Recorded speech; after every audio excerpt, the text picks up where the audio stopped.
Alright, tips for OBS Ford transmission, shifting hard, and speedometer and odometer not working.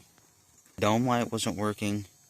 So, before you go thinking it's your transmission or your speed sensor in the back, up there in your differential, or even the speed sensor in your transmission, check fuse number 8, right there, fuse number 8. Farthest up to the right, as you can see,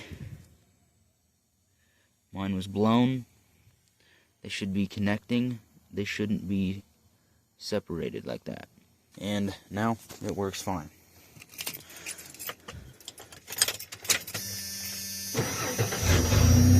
Works just fine. Odometer's working, my speedometer worked when I went down the road. My cabin light came back on, which is weird that connects together, but it is. So before you go replacing your sensor or your transmission, replace fuse number 8. It is a 15 amp. Real easy, simple fix, and it'll save you a heartache.